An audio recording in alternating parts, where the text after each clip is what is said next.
मदीद programme आपके सितारे में मैं हूं आपकी होस्ट ज़ोफ़िशा नकवी और हमारे साथ मौजूद हैं मारूफ एस्ट्रोलॉजर M.A. शामी साहब। अस्सलाम वालेकुम शामी साहब, कैसे हैं आप? वालेकुम सलाम। अल्लाह तो जी नाज़रीन, जिस तरह से पिछले प्रोग्राम में हमने आपके सवालात लिए और शामी साहब ने आपके जायचे देखकर आपको उनके जवाबात दिए, आज के प्रोग्राम में भी इसी तरह का कुछ सिलसिला जारी रहेगा। इसके साथ साथ हम शामी साहब से कुछ जनरल डिस्कशन भी करेंगे। तो शामी साहब, जायचा देख के इंसान की पर्सनैलिटी का भी अंदाज़ा लगाया जा सकता है? देखिए, जायचे में आपकी पर्सनैलिटी के तमाम मेरिट्स और डीमेरिट्स एक्सपोज हो जाते हैं। आपके तमाम पॉजिटिव और नेगेटिव जो आपकी हिडन पर्सनैलिटी भी एक्सपोज हो जाती है। और जायचे का मकसद भी ये होता है कि जो इंसानी ज़िंदगी में जो कमज़ोरियाँ हैं और जो मुस्बत पॉइंट हैं या मनफी पॉइंट वो वाज़ह हो जाएँ और उन्हीं की बुनियाद पर इंसान अपनी असलाह भी कर सकता है। अच्छा, अगर ऐसा हो सकता है तो फिर क्या अगर हमने किसी शख्स का पता लगवाना हो कि ये शख्स फ्रॉड कर रहा है या सही है या इसके दिल में क्या बात है, तो उसके जायचे के थ्रू हम ये भी जान सकते हैं? जी बिल्कुल जान सकते हैं। इसका मतलब अगर मेरा किसी से कोई कंडक्ट चल रहा है किसी भी मामले में और मैंने पता करवाना है कि ये मुखलिस है कि नहीं है या मेरे साथ कोई फ्रॉड हो रहा है, ये सब कुछ ठीक है, तो मैं उसके जायचे के हवाले से ही पता लगवा सकती हूँ? जी बिल्कुल पता चल सकता है। जायचे में आपका ख़ुसूसी तौर पर जब हम किसी शख्स की दिल की कैफियत को देखना चाहते हैं कि वो शख्स अंदर के दिली तौर पर कैसा है, क्योंकि ज़ाहरी तौर पर तो लोगों ने अपने पर कई खोल चढ़ाए होते हैं, ठीक है, कई पर्दे होते हैं और जब उनके साथ मामला तय होते हैं तो फिर पता चलता है कि अंदर उनकी पर्सनैलिटी क्या है, अंदर से क्या है। तो उसके लिए हम ख़ुसूसी तौर पर जायचे की जब तकसीम की जाती है तो जायचे में हर घर एक मखसूस इंसानी जिस्म के अज़ा को वाज़ा करता है। अच्छा। और जो चौथा घर है वो आपके दिल को वाज़ह करता है, यानी आपके दिल में तमाम पोशीदा बातें, पोशीदा आप दिल से अंदर से कैसे हैं। और अगर चौथे घर में अगर राहु मौजूद होगा तो इसका मतलब है अब दिल में कुछ है और ऊपर से कुछ है। तो राहु एक ये नेगेटिव प्लैनेट है और इसकी वजह से इंसान की शख्सियत में ऐसी शख्सियत बन जाती है कि जो उसके ज़ाहिर बातन में बहुत फ़र्क होता है। वो ऐसा शख्स होगा कि आपकी आंखों में आंखें डाल के झूठ बोल सकता है और आपको पता भी नहीं चलेगा।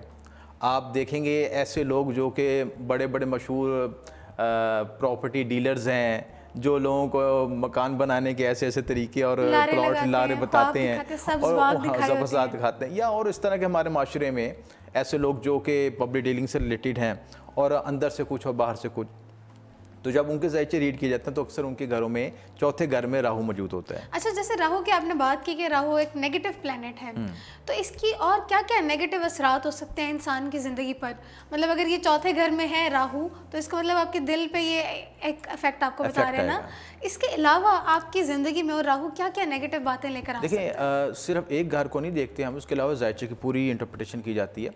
चौथे घर के में भी अगर राहु की नेगेटिव पोजीशन है, उसके अलावा फर्स्ट हाउस में आ जाए, फर्स्ट हाउस में भी शख्स ये जो है ये नेगेटिव हो सकता है और हिंदी एस्ट्रोलॉजी के मुताबिक यहाँ पे इसको पितर दोष भी कहते हैं। अच्छा। ठीक है, यानी कि ऐसा शख्स वो होता है कि जिसके ज़ाहिर बातन में फ़र्क होता है, क्योंकि राहु आपके दिल में वसवसे और मनफी ख्यालात लेके आता है। नहीं, दिल के अलावा मैं पूछना चाह रही हूँ कि ओवरऑल आपकी पर्सनालिटी पे या आपकी ज़िंदगी पे राहु क्या क्या मज़ीद नेगेटिव इम्पैक्ट्स ला सकता है? राहु हर तरह से आपकी ज़िंदगी में नेगेटिव इफेक्ट्स ला सकता है। होगा नेगेटिविटी फैलाएगा। नहीं, इसमें शर्त नहीं है, इसकी प्लेसमेंट है।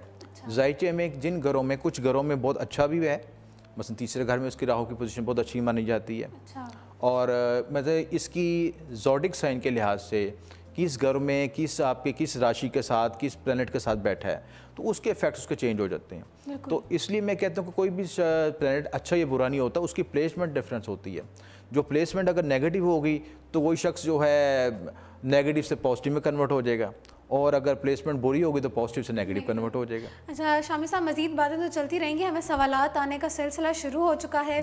महानूर है लाहौर से, इनका डाटा मैंने आपको फॉरवर्ड कर दिया है और ये पूछती हैं अपने करियर के हवाले से कि इनके करियर में कितने उतार चढ़ाव आएंगे, कामयाबी इनको कब मिलेगी, और दूसरा इनका सवाल है अपनी शादी के हवाले से। महानूर शेख लाहौर से।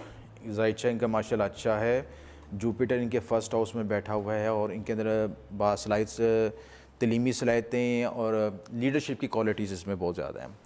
इसके अलावा ये ऐसी शख्सियत हैं कि जो कि किसी भी चीज़ को जल्दी एनालिसिस कर लेती हैं, जल्दी समझ लेती हैं और उसके मुताबिक अपने आप को ढाल लेती हैं। जायचे में अगरचे इनके सैटर्न की पोजीशन तो नेगेटिव हुई हुई है, सैटर्न इस वक्त केतु के साथ कॉन्जैक्ट है, लेकिन जो इनकी अपनी ज़ाती काबिलियत सलाहियतें हैं उन्होंने इनके मनफी मामलों पर भी हावी हो गई हैं और वो मुश्किल हालात से निकल रही हैं। तो शादी के लिहाज से ये इनका जो टाइम पीरियड बन रहा है ये 2020 का मिड है या 2020 के आखिर से एक टाइम पीरियड इनको शुरू होगा, तो वो ज़्यादा बेहतर होगा इनके लिए। और शादी के हवाले से कि किस किस्म की इनकी शादी होगी, पसंद की शादी होगी या अरेंज मैरिज? शादी में एक तो ये इंडिकेशन ये है कि ये बड़ा अहम सा सवाल होता है ना जो हर लड़की जानना चाहती है। बिल्कुल ऐसा ही चीज़ है। बल्कि हमारे माशरे में जिस तरह हमारा सोशल लिंक्स हो गए आपस में और ग्लोबल विलेज बन गया पूरी दुनिया, तो अब तो दूसरे मुल्कों से भी या लोग सोशल मीडिया के ज़रिए शादी कर रहे हैं, कनेक्टेड हो गए हैं।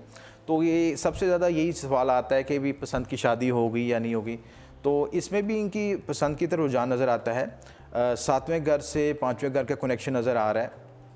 5वां घर आपका लव अफेयर्स का या पसंद की शादी का होता है, 7वें से 5वें का कंजक्शन बन रहा है। इसके अलावा आपका एक इसमें इशू आएगा कि 7वें घर में मरकरी की पोजीशन है। मरकरी की होने के से ऐसा शख्स उन्हें मिलेगा जो कि पब्लिक डीलिंग और कम्युनिकेशन से रिलेटेड होगा।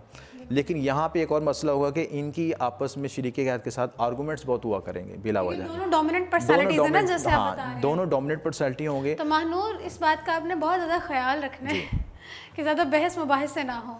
और यही है कि ये अगर ज़िंदगी में अगर कोई शख्स अगर अपनी सिलेंडर नहीं करेगा अपने आप को, तो क्लैश इनका बढ़ भी सकता है। इसलिए से अभी से ट्रेनिंग करें कि बेहतर ये है कि कंप्रोमाइज़ का रवैया अख्तियार करें, तो इनके मामलों में बेहतरी आ सकती है। अच्छा, इसी के साथ साथ अबू बकर हनीफ हैं सियालकोट से और उन्होंने अपनी डिटेल्स हमें भेजी हैं, वो मैं आपको बताती चलूँ। 21 जनवरी 1994, 21 जनवरी 1994 इनकी डेट ऑफ बर्थ है और सुबह 10 बजे की इनकी पैदाइश है सियालकोट की। अबू बकर हनीफ ये पूछना चाहते हैं ओवरऑल अपने जायचे के बारे में कि इनकी शख्सियत कैसी है, ज़िंदगी में मुश्किलात इनकी कैसी आएंगी, तो इनको इस हवाले से इनका जायचा देखा है। इनके जायचे में जो स्टैंडर्ड बन रहा है कैप्रिकॉन बन रहा है और कैप्रिकॉन के लिहाज से इनकी पर्सनैलिटी बड़ी टफ पर्सनैलिटी है, हार्ड वर्किंग है, मेहनती बहुत ज़्यादा है और मुश्किल से मुश्किल वक्त से में अपने आप को साबित कदम रखते हैं, परसिस्टेंस हैं और उसकी वजह से इसी काबिलियत की वजह से मुश्किल हालात से भी निकल जाते हैं। अब अगरचे अभी इनका टाइम पीरियड तो अच्छा नहीं चल रहा, राहु की महादशा चल रही है, लेकिन इसमें भी अपना रास्ता निकाल लेंगे। तो उनके जॉब वगैरह का जो मसला आ रहा है इंशाल्लाह वो राहु की रेमेडीज़ करें। एक तो ये करें कि हफ्ते वाले दिन जो है किसी भी शक्कर या चीनी को मिला के ना ये चीज़ें चींटियों को या हशरात को इनका सदका करें सिलसिला चीज़। ठीक है, यानी कोई भी मीठी चीज़ जो है, मीठी चीज़ जो है हशरात को सदका करें उस वक्त जब सूरज ढल रहा हो, ठीक है, सूरज गरूब हो रहा हो। और अगर ये कब्रिस्तान में करें तो ज़्यादा बेहतर सिलसिला चीज़ है। वैसे किसी दरख्त की छाल में भी डाल सकते हैं, तो ये सदका इनके लिए इफेक्टिव होगा और उनको फ़ायदा पहुँचेगा। अच्छा शामिर साहब, जैसे हम रेमेडीज़ की बात कर रहे हैं, कभी कभी हम सुनते हैं कि जी फ़लाँ सियासी शख्सियत ने भी फ़लाँ चीज़ के लिए रेमेडी की है, तो इस तरह के कोई वाक़यात आप हमारे नाज़रीन के साथ शेयर करना चाहेंगे और ताकि जान सकें जो हमारे सियासी शख्सियात हैं जिनको बड़ा फॉलो किया जा रहा होता है और बड़े आइडियल कंसिडर किया जा रहा होता है, उनका कितना बिलीव है एस्ट्रोलॉजी पर और वो कितना फॉलो करते हैं रेमेडीज़ को? ये तो आप इस लिहाज से लग रहा है कोई बहुत से लोगों के राज अफशा करवाना चाह रही है सिलसिला चीज़ें। तो असल में होता ये है कि हर शख्स अपने लिए बेहतरी की कोशिश में होता है। बिल्कुल। और जो शख्स जितना बड़े मकाम पे होता है उसको ज़्यादा कोशिश होता है कि मैं उतनी बेहतरी चाह रहा होता है, उसको ज़्यादा ख़तरा भी होता है कि मुझे कोई उस मकाम से नीचे गिरा ना दे, क्योंकि उसके हासिल मुखालफिन भी उतने ज़्यादा होंगे, चाहे वो सियासी लिहाज से हो, पॉजेसिव भी होता है इसलिए, हाँ, चाहे वो सियासी हवाले से हो चाहे शोबिस के हवाले से हो। अच्छा, ये अजीब बात है कि इनकी मोस्टली जो रेमेडीज़ हैं एक्सपोज हो जाती हैं। अच्छा, हमें तो खबरों के जरिए पता चल जाता है कि ये एक्टिविटी ये कर रहे हैं, तो हम इसका एनालिसिस करते हैं कि ये रेमेडी ये इन्होंने इस लिहाज से। मिसाल के तौर पर पिछले दिनों इंडियन वज़ीर आज़म नरेंद्र मोदी साहब ने वो जो एक शूदर औरत के पाँव दलाए हैं सिलसिला चीज़ें। हालांकि ये तो सोचने की बात है कि मुल्क का वज़ीर आज़म और एक गरीब शूदर, जिसको हिंदुस्तान में शुदर जात नीच तरीन कंसीडर की जाती है और उसको अपने पास नहीं आने देते, अछूत समझा जाता है, अछूत समझा है, अछूत वहाँ पे, और उसके पाँव धोए जा रहे हैं। कितनी हैरानकुन बात है इससे। यकीनन बहुत हैरान। पहले तो मैं ये खबर सुन के मैं हैरान परेशान हो गया, फिर मैंने उनका जायचा चेक किया तो ये तो राहु केतु की रेमेडी कर रहे थे। अच्छा। असल में आपके राइट और लेफ्ट जो पाँव होते हैं राहु केतु होते हैं, इसको राहु केतु से रिप्रेजेंट किया जाता है। और शूदर औरत के जब पाँव दुलाने का मतलब है कि ये आप उससे ब्लेसिंग हासिल कर रहे हो, अपनी राहु केतु की नहुसत दूर कर रहे हैं। तो ये एक लिहाज से मीडिया में आके उन्होंने कहा जी कि बहुत नेक हो गए हैं, हालांकि उनका पिछला पोर्टफोलियो देख लें, गुजरात को जो वाक़या उन्होंने हरकत की है और ये हरकत देख लें तो कितनी ऑपोजिट है उसके। तो वो अपने मफाद के लिए कर रहे हैं, वो रेमेडी कर रहे हैं सिलसिले से। इसी तरह और बहुत से लोग हैं शामिल इसमें। पिछले दिनों हमारे मुल्क के खुशी साहब भी एक नाले पे हथौड़े बरसाते नज़र आए, हथौड़े बकौल उनके कि नाले की मरम्मत कर रहे थे, ये भी राहु केतु की रेमेडी है। अच्छा। इसी तरह जरदारी साहब के बारे में मशहूर है कि वो 20 बकरों का सदका दिया करते थे। और बहुत सी सेलिब्रिटीज़ के बारे में रेमेडीज पे काफ़ी यकीन रखा रेमेडीज जाता हैं है और ये करते हैं और हर शख्स करता है। अच्छा शामिर साहब, अगर हम पत्थरों की बात करें तो असल पत्थर की पहचान कैसे की जा सकती है?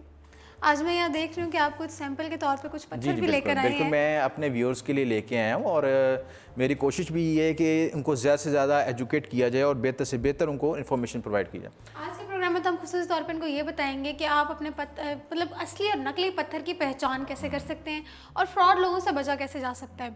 अगले प्रोग्राम में हम डिस्कस करेंगे कि हम जायचे के मुताबिक पत्थर कैसे अपना जान सकते हैं। तो उसके लिए आपने अगले प्रोग्राम का इंतजार करना है। फिलहाल हम आपको लिए चलते हैं पत्थर की जानिब और देखते हैं कि असली और नकली पत्थर का जो है। मैंने आज खुसूसी तौर पर कुछ सैंपल्स इकट्ठे किए हैं अपने व्यूअर्स के लिए कि मैं इनको गाइड कर सकूं। एक सबसे पहले सबसे अहम स्टोन इस्तेमाल होता है रूबी, जिसको हम यकूत कहते हैं, ठीक है।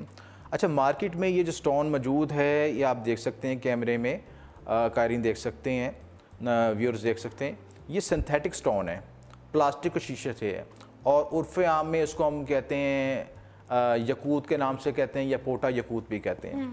तो यह असल में ये स्टोन नहीं होता, ये सिंथेटिक होता है, लेकिन आवाम को ये यकूत करके बेचा जाता है। तो अगर आप कायरीन या व्यूअर्स जो भी चाहते हैं कि आपके लिए बेहतर से बेहतर स्टोन हो तो आप लैब टेस्टेड और गारंटी स्टोन हासिल करें। इसके लिए आपको मेरी रहनुमाई ज़रूरत होगी तो मैं ज़रूर हाज़िर हूँ इंशाल्लाह। तो ये आप स्टोन खुसूसी तौर पर इसमें मोहतात रहें और इसमें कोई भी ऐसी फेक जो स्टोन को ना ख़रीदें, उसका फ़ायदा नहीं होगा आपको इसमें। मज़ीद अहम चीज़ ये कि आपने जायचे से इस्तखराज करके कैलकुलेट करके पहने ताकि आपको फ़ायदा हो। अगर नहीं करेंगे तो उसके आपके नुकसान होंगे इस वजह से। अच्छा, इसके अलावा लेबॉर्ट्री टेस्टेड के अलावा कोई ऐसा तरीका या कोई ऐसा टोटका अक्सर हम सुनते आ रहे होते हैं, कुछ सुनती वाली बात है ना कि अगर पत्थर पे बाल जलाएं तो नहीं जला, हाँ। रोशनी गुजर गई, इस तरह की बातें भी हम लोग सुन रहे होते हैं अपनी आम जिंदगी में। तो ये बातें किस हद तक सच है और क्या इनके असरात? देखिए, अब तो हर चीज़ साइंटिफिक हो गई है, ठीक है, ऐसा ही है। और लॉजिक का ज़माना है, अगर आप किसी शख्स को पुरानी देवमालयाई कहानियाँ बताएंगे तो कहेंगे ये तो सब फेक है सिलसिला चीज़ें। हत्ता कि एक छोटा बच्चा भी लॉजिक पे बिलीव करता है कि 2+2 होगा तो 4 होगा, ठीक है। इसलिए जब साइंटिफिक आपका सर्टिफिकेट मिल जाता है, लैब टेस्टेड सर्टिफिकेट में, तब उसमें फिर गुंजाइश नहीं रहती। हाँ, ये ज़रूरी है कि एक आम व्यूअर के लिए आम नगाह से देखने के लिए कुछ सिम्टम्स आपको मैं गाइड करता हूँ। एक तो स्टोन क्या, जब आप लेंगे तो स्टोन में मखसूस कट्स होते हैं, कट्स के मुताबिक स्टोन को काट उसको स्टोन कट्स होते हैं। इसके अलावा जो रियल स्टोन होता है वो कभी भी एक जैसा नहीं होता, स्टेबल, यानी उसमें कुछ ना कुछ लाजमी थोड़ा सा कोई ना कोई फ़र्क होता है, या उसमें कोई जो उसके मदर रॉक के कुछ ना कुछ पार्ट्स होते हैं, आर्टिकल्स होते हैं, ये माइनर से ही हों बेशक, जो जिस चीज़ से उसको निकाला गया कुछ उसके जुज़ियात रह जाते हैं, कोई नेचुरल बात उसमें ज़रूर नज़र आती है। उसको अब आप पकड़ के महसूस करें और सिंथेटिक को पकड़ के महसूस करें तो वाज़ह आपको फ़र्क नज़र आएगा सिलसिला। तो ये कुछ बुनियादी सिम्टम्स हैं जिनको हम दोनों को आमने सामने रखें स्टोन्स को, तो हमें वाज़ह पता चल जाएगा ये फेक कौन सा और रियल कौन सा है। और एक चीज़ मैंने ये भी नोट किया है कि अगर आपके पास सिंथेटिक स्टोन है ना तो उस पर स्क्रैचेस बड़ी जल्दी पड़ना शुरू हो जाते हैं, लेकिन जो रियल स्टोन होते हैं वो साल भी गुजारें तो उनकी शाइन और उनका कलर सब कुछ इसी तरह से बरकरार रहता है। जो रियल स्टोन होता है ना, बेसिकली वो एक रॉक का हिस्सा होता है, ठीक है, और रॉक आपको पता सख्त होती है और उस पर स्क्रैचेस आसानी से नहीं पड़ सकते। और उसके जब आप लैब टेस्टेड करते हैं तो उसमें पूरे उसके इंग्रेडिएंट्स वाज़ा हो जाते हैं कि इसमें ये पार्टिकल्स हैं, ये इसमें चीज़ें शामिल हैं, और जबकि फ़ेक में आपको शीशा या प्लास्टिक की नज़र आएगा सिलसिला। तो जी नाज़रीन, आज का प्रोग्राम इसी तरह इख्तिताम को पहुंचता है। अगले प्रोग्राम में हम बात करेंगे कि स्टोन्स के अंदर के जो मटेरियल होते हैं उनके आपकी पर्सनैलिटी पर किस किस तरह से असरात आते हैं, आप अपने जायचे के हवाले से अपना स्टोन कैसे पता लगा सकते हैं, और इसके अलावा भी अगर आपको कोई सवाल है, कोई परेशानी है, या आपको लगता है कि कोई मसला है जो आपके जायचे की वजह से है, तो आप हमें अपनी डिटेल्स शेयर कर सकते हैं, अपना टाइम ऑफ बर्थ, अपना प्लेस ऑफ बर्थ और अपनी कंप्लीट डेट ऑफ बर्थ। ये तमाम डिटेल्स आप हमारे साथ शेयर कर सकते हैं, अपना सवाल हमारे साथ शेयर कर सकते हैं। हम यहाँ पे आपका जायचा देख के आपको उसका जवाब भी देंगे और उसके लिए जो भी पॉसिबल रेमेडी होगी हम आपको वो भी बताएंगे। तो हमारे अगले प्रोग्राम का इंतज़ार कीजिए और इसी के साथ मुझे और शामी साहब को दीजिए इजाज़त। अल्लाह हाफिज़।